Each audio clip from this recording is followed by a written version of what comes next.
Experimento 8. Diagrama de fases chumbo-estanho. Obtenção de curvas de resfriamento e estudo das transformações de fases. O uso do diagrama de fases é de extrema importância na hora de se processar uma liga, seja ela através de fundição, tratamento térmico ou outras formas de processamento. Com o diagrama, conseguimos prever alguns acontecimentos, por exemplo, em qual temperatura eu posso realizar o tratamento térmico de solubilização e envelhecimento numa liga de alumínio, ou seja, indicar a temperatura máxima para a realização da solubilização, sem que haja a formação de líquido durante o tratamento, do qual seria deletério a estabilidade dimensional da peça. No diagrama de fases, conseguimos detectar transformações que ocorrem no material, seja no estado líquido, como o ponto eutético, que é um líquido formando duas fases sólidas. Um exemplo ocorre no diagrama ferro-carbono, sendo o líquido formando austenita mais cementita. Temos a transformação peritética, sendo um líquido mais um sólido, formando outro sólido, da qual também ocorre no diagrama ferro-carbono. E por fim temos também transformações no estado sólido, como o eutetoide, que consiste na decomposição de um sólido, dando a formação a outros dois sólidos. Um exemplo se dá na austenita se decompondo em ferrita mais cementita. Assim, o objetivo deste experimento é apresentar uma maneira simples de se construir um diagrama de fases binário eutético. Existem diversas formas de se construir um diagrama de fases, seja através de análise metalográfica, técnicas de difração de raios-x, dilatometria, ou análise térmica do material, como por exemplo através das curvas de resfriamento contínuo, sendo o caso deste experimento. Desta forma, vamos analisar como correlacionar a construção de um diagrama de fases com a análise da curva de resfriamento contínuo. Podemos ter alguns perfis das curvas de resfriamento. Vamos começar por este perfil. Então inicialmente temos o material líquido, do qual, com o passar do tempo, ocorre a queda de temperatura, ou seja, temos um líquido perdendo calor.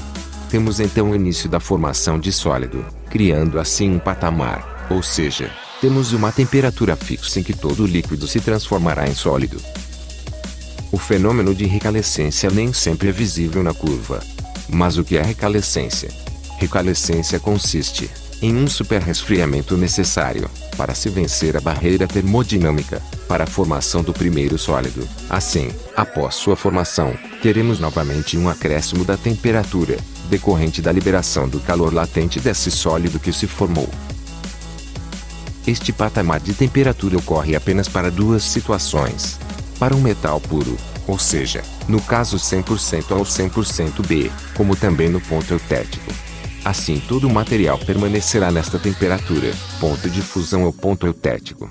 Após toda a transformação do líquido em sólido, teremos apenas o resfriamento da peça, e não ocorrem mais transformações neste caso do diagrama apresentado.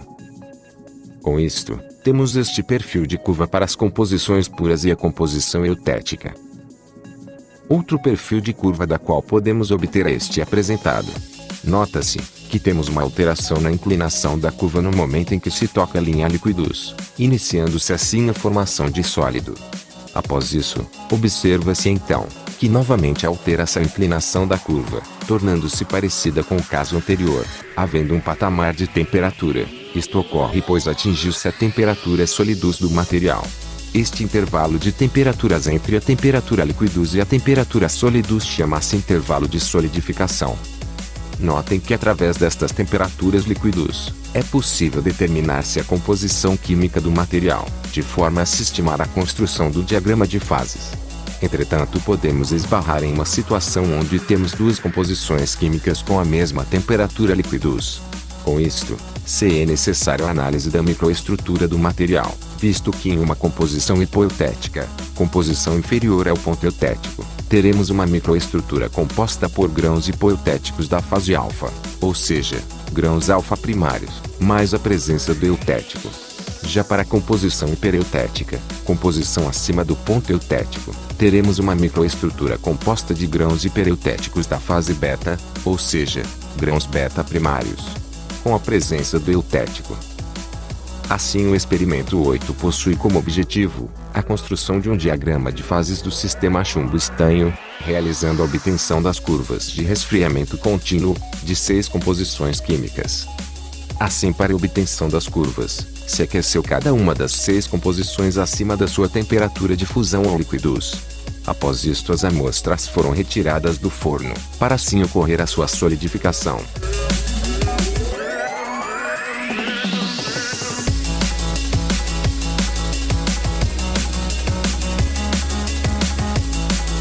Foi posicionado um termopar na amostra para a coleta de dados.